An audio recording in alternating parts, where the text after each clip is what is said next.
어머니 또 오신대요? 차라리 가사도우미가 낫겠어요. 저는 오늘 제가 평생 모아온 돈보다 더 소중했던 아들을 고소했습니다. 이 이야기는 어머니의 헌신이 어떻게 낡은 짐으로 취급되는지, 그리고 제가 어떻게 그 짐을 스스로 풀어냈는지에 대한 고백입니다. 저는 평생 조용히 가족을 뒷바라지해온 어머니였습니다. 아들 준호가 2015년 결혼했을 때 저는 조촐한 결혼식 비용을 도와주었습니다. 하지만 5년 뒤 집값이 치솟던 2020년 아들이 급히 집을 사야 한다며 저를 찾아왔습니다. 저는 남편이 돌아가신 뒤 받은 보험금 5천만 원과 30년 넘게 새벽 시장에서 야채 장사를 하며 악착같이 모은 1억 원, 도합 1억 5천만 원을 아파트 구입자금으로 보태주었습니다. 명절마다 이틀 동안 장을 보고 음식을 만들고 손주 은서가 아플 때면 한달음에 달려가 밤을 지새웠습니다. 은서가 제게 안기며 말했습니다. 할머니 반찬이 제일 맛있어요. 그 작은 목소리로 저는 정말 행복했습니다. 그때만 해도 며느리는 제게 친절했습니다. 며느리가 환하게 웃으며 말했습니다. 어머님 오셨어요? 은서가 어머님 보고 싶어 했는데 잘 오셨어요. 어머님 김치 챙겨주셔서 감사해요. 저는 그때 몰랐습니다. 그 미소 뒤에 숨겨진 진심을요.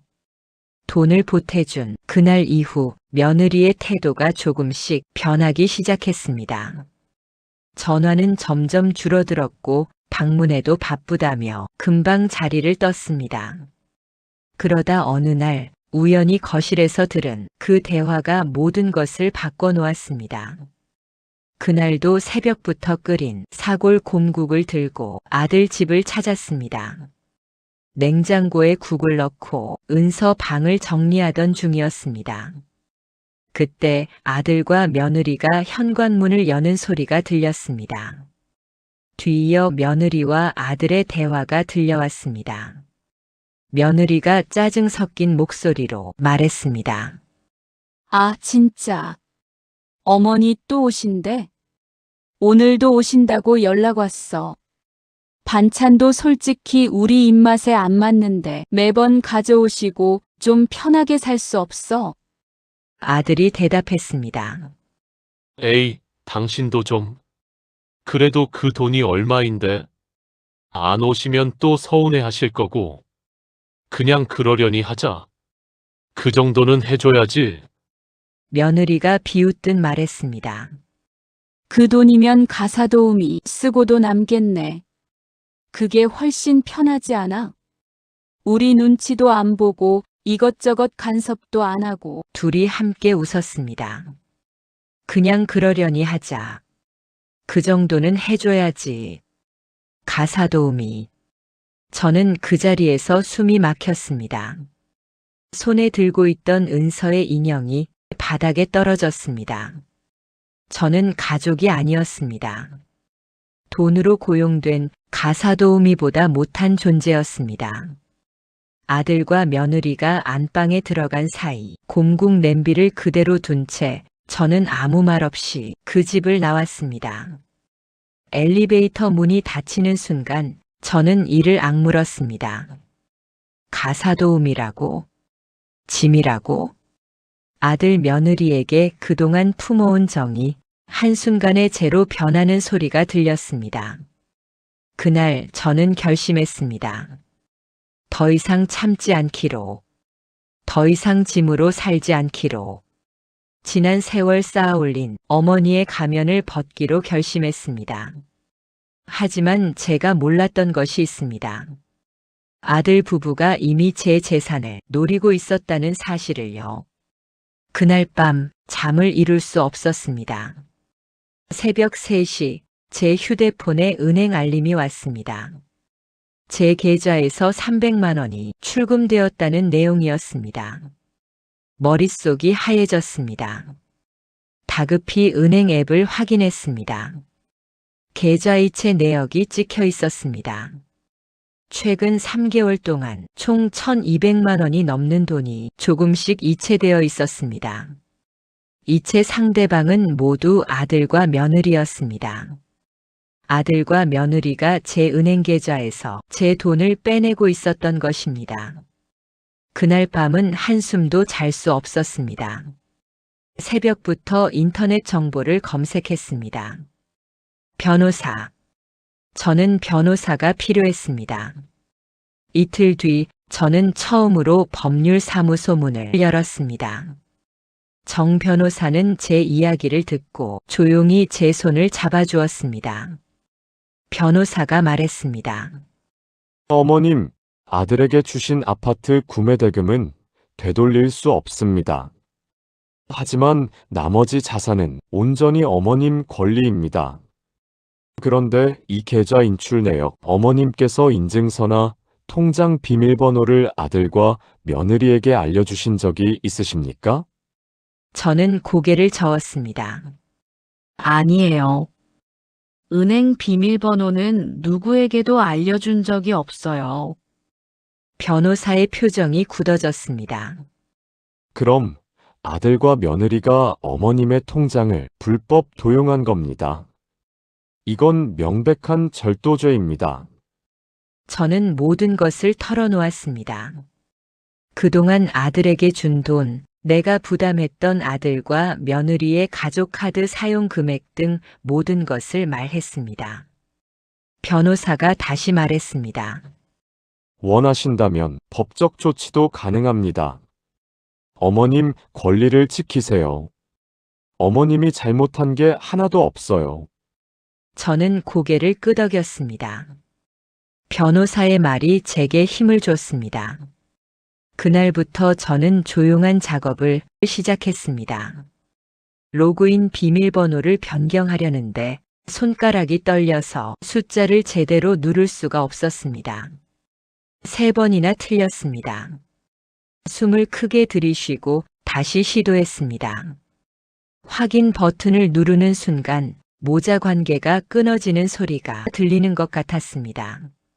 모든 가족 카드를 해지하고 나서 저는 소파에 앉아 심호흡을 했습니다. 그동안 쌓아온 것들이 클릭 한 번에 사라졌습니다. 아프지 않다면 거짓말입니다. 하지만 짐으로 사는 것보다는 혼자 사는 게 낫습니다. 망설임은 필요 없었습니다. 다음 할 일이 남아 있었습니다. 며칠 뒤 집에 우편물 한 통이 도착했습니다. 등기우편이었습니다. 뜯어보니 법무사 사무실에서 온 것이었습니다. 소유권 이전 등기 완료 통지서 라고 적혀 있었습니다. 저는 어리둥절했습니다. 내가 뭘 팔거나 준 적이 없는데 서류를 자세히 보니 제 명의로 된 시골 땅이 아들 준호 이름으로 이전되어 있었습니다. 한 달 전 일이었습니다. 급히 법무사 사무실에 전화를 걸었습니다. 법무사가 말했습니다. 네, 2달 전에 위임장, 인감증명서, 신분증 사본까지 다 갖춰서 아들분이 오셨어요. 서류에 이상이 없어서 처리했습니다. 저는 대답했습니다. 아니에요. 저는 위임장을 쓴 적도 없고 인감증명서를 떼어준 적도 없어요. 전화를 끊는 순간 제 손이 휴대폰을 움켜쥐고 있었습니다. 어떻게 감히 제 명의를 도용할 수 있단 말입니까? 즉시 주민센터에 확인했습니다. 제 명의로 인감증명서가 발급된 기록이 있었습니다. 제가 병원에 입원해 있던 날이었습니다. 저는 즉시 정 변호사에게 전화를 걸었습니다. 변호사가 말했습니다. 어머님, 이건 범죄입니다. 주민센터 인감증명서 발급 신청서에 신청자 정보가 남아 있을 겁니다. 그리고 법무사 사무실 CCTV를 확인할 수 있을 거예요. 즉시 경찰에 고소해야 합니다. 이틀 뒤 저는 변호사와 함께 경찰서를 찾았습니다. 문서 위조와 인감 도용 혐의로 고소장을 제출했습니다. 경찰이 수사에 착수했습니다. 그날 밤 은서에게서 전화가 왔습니다. 은서가 밝은 목소리로 말했습니다. 할머니, 저 은서예요. 언제 오세요? 할머니 김치 다 떨어졌어요. 저는 목이 메어 한참 말을 할 수 없었습니다. 은서야, 할머니가 요즘 좀 바빠서. 은서가 말했습니다. 괜찮아요. 저 할머니 보고 싶어요. 전화를 끊고 나서 저는 한참을 그 자리에 서 있었습니다. 은서만은 나를 사랑해 주는구나. 며칠 뒤 변호사에게서 전화가 왔습니다. 변호사가 말했습니다. 어머님, 경찰 조사가 끝났습니다. 며느리가 어머님 몰래 신분증과 인감을 가져가서 주민센터에서 인감증명서를 불법 발급받았습니다. 발급 신청서에 며느리 연락처와 서명이 남아 있었습니다. 법무사 사무실 CCTV에도 며느리와 아들이 함께 서류를 제출하는 모습이 찍혀 있습니다. 사문서 위조, 인감 도용, 모두 명백한 범죄입니다. 가슴이 무너져 내렸습니다. 아들과 며느리는 저를 짐이라 부르며 경멸했을 뿐만 아니라 제 재산을 몰래 빼돌리려 했습니다. 제 명의를 도용해서 말입니다. 다음 날 저는 은행으로 향했습니다. 아들을 위해 만들어 두었던 적금을 모두 해지했습니다. 제 명의로 되어 있던 모든 예금을 하나의 계좌로 정리했습니다. 그리고 은행 직원에게 말했습니다. 제가 사망하면 이 돈이 손녀 은서에게만 가도록 해주세요. 직원이 서류를 건네주었습니다. 유언 대용 신탁이라는 제도가 있습니다. 수익자 성함과 주민등록번호를 적어주시면 됩니다. 저는 은서의 이름을 또박또박 적었습니다. 서류에 도장을 찍는 순간 저는 50년 만에 자유를 느꼈습니다. 이제 제 재산은 은서에게만 갑니다. 아들은 한 푼도 받을 수 없습니다. 그날 저녁 아들에게서 다급한 전화가 왔습니다. 아들이 당황한 목소리로 말했습니다. 엄마, 제 카드가 안 돼요. 방금 결제하려는데 거절됐어요. 온라인 뱅킹도 로그인이 안 되고. 엄마, 혹시 뭐 하신 거예요? 급한 돈이 있는데. 저는 차분하지만 단호하게 말했습니다. 준호야, 엄마가 너한테 돈은 줬지.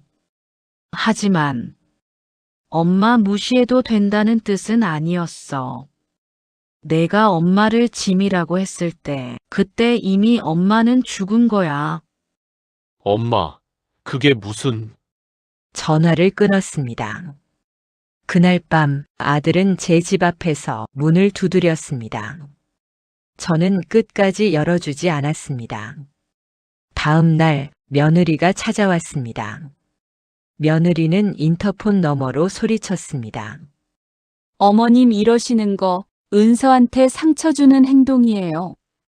며느리가 협박하듯 말했습니다. 어머님 이러시면 안 됩니다. 고소 취하 안 하시면 저희도 가만히 있지 않아요. 어머님 치매 진단서 이미 받아놨습니다. 한정치산자 신청하면 어머님 재산 관리는 남편이 하게 돼요. 그것도 아시죠? 며느리는 저를 무력화시킬 준비까지 해두었던 것입니다. 저는 급히 변호사에게 연락했습니다. 변호사가 말했습니다. 위조된 진단서는 법적 효력이 없어요. 하지만 안전을 위해 인지 검사를 받아두세요. 그날 오후 저는 대학병원을 찾았습니다. 검사 결과 정상이었습니다. 의사는 오히려 또래에 비해 인지 기능이 우수하다고 했습니다. 며느리가 다시 찾아왔을 때 저는 현관문을 열었습니다. 며느리의 눈을 똑바로 바라보며 말했습니다. 수진아, 내 인감 몰래 가져갔지.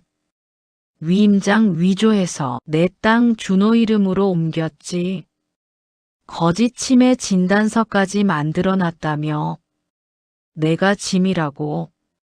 그럼 이제 법정에서 똑똑히 보자. 며느리의 얼굴이 하얗게 변했습니다. 며느리가 떨리는 목소리로 물었습니다. 어머님 진심이세요? 저는 단호하게 대답했습니다. 그래, 진심이다. 문을 닫았습니다. 2달 뒤 재판이 열렸습니다. 법정에 들어서는 순간 긴장됐지만 정 변호사가 제 손을 꼭 잡아주었습니다. 아들과 며느리는 끝까지 잘못을 인정하지 않았습니다. 며느리가 변명하듯 말했습니다. 저는 시어머님을 위해 한 거예요. 혼자 사시면 위험하니까 재산을 관리해 드리려고 한 거라고요. 재판장이 물었습니다. 그럼 왜 본인 동의 없이 명의를 도용했습니까? 아들이 대답했습니다. 어머니가 치매 초기라서 동의를 구할 수 없었어요. 저는 일어서서 말했습니다. 재판장님, 저는 치매가 아닙니다. 여기 대학병원 정신건강의학과 진단서가 있습니다. 변호사가 진단서를 제출하자 법정이 술렁였습니다. 재판장이 판결했습니다. 피고인은 명백한 문서 위조와 재산 침해를 저질렀습니다. 징역 1년의 집행유예 2년을 선고합니다. 재판이 끝난 뒤 아들이 제게 다가왔습니다. 아들이 절박하게 말했습니다. 엄마, 제발요. 은서를 봐서라도 이러시는 건 아니죠? 저는 단호하게 말했습니다. 은서는 내가 키운다. 너희들은 자격이 없어. 아들이 목소리를 높였습니다. 엄마, 그게 무슨 말씀이세요? 은서는 제 딸이라고요? 엄마가 그럴 순 없어요. 저는 차갑게 대답했습니다. 법원이 판단할 거다. 너희가 한 짓, 증거 다 있어. 위조, 도용, 횡령. 은서를 그런 집에 둘 수는 없다. 아들은 아무 말도 하지 못했습니다. 한 달 뒤 아들에게 명의가 넘어갔던 제 땅도 다시 되찾았고 저는 은서의 법적 보호자가 되었습니다. 재판이 시작되기 전 손녀 은서에게서 문자가 왔었습니다. 할머니, 엄마, 아빠가 그러는 거 저도 싫어요. 저도 할머니처럼 용기가 있었으면 좋겠어요. 할머니랑 살고 싶어요. 저는 한참 동안 휴대폰을 내려다봤습니다. 은서는 잘못이 없었습니다. 10살 아이가 부모와 떨어져 산다는 게 얼마나 외로운 일인지 저도 알고 있었습니다. 하지만 지금 그 집에 은서를 둘 수는 없었습니다. 저는 은서에게 답장을 보냈습니다. 은서야, 할머니가 꼭 지켜줄게. 할머니랑 같이 살자. 이건 영원한 거 아니야. 내 엄마 아빠가 정말로 잘못을 깨닫고 변하면 그때는 다시 함께 살 수 있을 거야. 할머니는 그날이 오길 기다릴게. 제가 은서에게 줄 수 있는 건 많지 않았습니다. 하지만 최소한 떳떳하게 정직하게 사는 모습만큼은 보여줄 수 있을 것 같았습니다. 그리고 은서의 마음에 원망 대신 희망이 자라기를 바랐습니다. 은서와 만난 날 공원 벤치에서 아이가 제 품에 안겼습니다. 은서가 말했습니다. 할머니, 저는 할머니 편이에요. 저는 은서를 꼭 안으며 말했습니다. 은서야, 할머니를 이해해줘서 고마워. 저는 은서와 함께 살 수 있는 작은 아파트로 이사했습니다. 옷장 깊숙이 넣어두었던 제가 좋아하는 분홍색 가디건을 꺼내 입었습니다. 새 집에 이사하고 일주일쯤 지났을 때 친구 은경이가 찾아왔습니다. 은경이 말했습니다. 정수가 혼자 있지 말고 나랑 차 한잔 하자. 은경이는 아무 말 없이 제 손을 꼭 잡아주었습니다. 그리고 낡은 털실 한 뭉치를 건네며 말했습니다. 이거 가지고 뭐라도 떠. 손 움직이면 마음이 좀 편해질 거야. 그날 밤 저는 은경이가 준 털실로 작은 목도리를 뜨기 시작했습니다. 바늘이 움직일 때마다 조금씩 마음이 풀리는 것 같았습니다. 창가에 앉아 뜨개질을 하는 시간이 가장 평화로웠습니다. 은서는 옆에서 숙제를 하거나 그림을 그렸습니다. 며칠 뒤 은서가 작은 스케치를 건넸습니다. 은서가 수줍게 말했습니다. 할머니, 이거 제가 그린 거예요. 창가에서 뜨개질하는 제 모습이 그려져 있었습니다. 제목이 붙어 있었습니다. 짐을 내려놓고 정을 찾아 떠난 여자. 저는 은서를 안으며 말했습니다. 은서야, 고마워. 할머니가 제일 좋아하는 선물이야. 그 그림을 거실 가장 잘 보이는 곳에 걸었습니다. 요즘 저는 매일 아침 은서와 함께 공원을 산책합니다. 새들의 지저귐을 들으며 나무 사이로 들어오는 햇살을 느낍니다. 은서는 새 학교에 잘 적응하고 있습니다. 친구들도 사귀고 무엇보다 아이 얼굴에 웃음이 돌아왔습니다. 어제 은서가 물었습니다. 할머니, 엄마, 아빠 보고 싶지 않으세요? 저는 대답했습니다. 물론 보고 싶지. 그런데 말이야, 할머니도 이제는 사람 대접받고 싶단다. 내 엄마 아빠가 진짜 잘못했다고 느끼고 할머니한테 미안해할 그날이 오면 그때 만날 수 있을 거야. 은서가 제 손을 꼭 잡으며 말했습니다. 할머니 멋있어요. 저는 이제 누군가의 짐이 아닙니다. 이정숙이라는 한 사람으로 살아갑니다. 제가 스스로에게 되돌려준 것은 시간과 존엄이었습니다. 요즘 저는 아침마다 거울을 봅니다.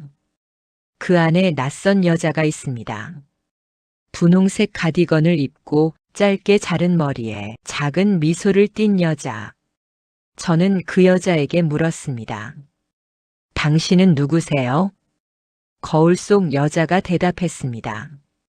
이정숙이요. 아, 그렇구나. 70년 만에 처음 만났습니다.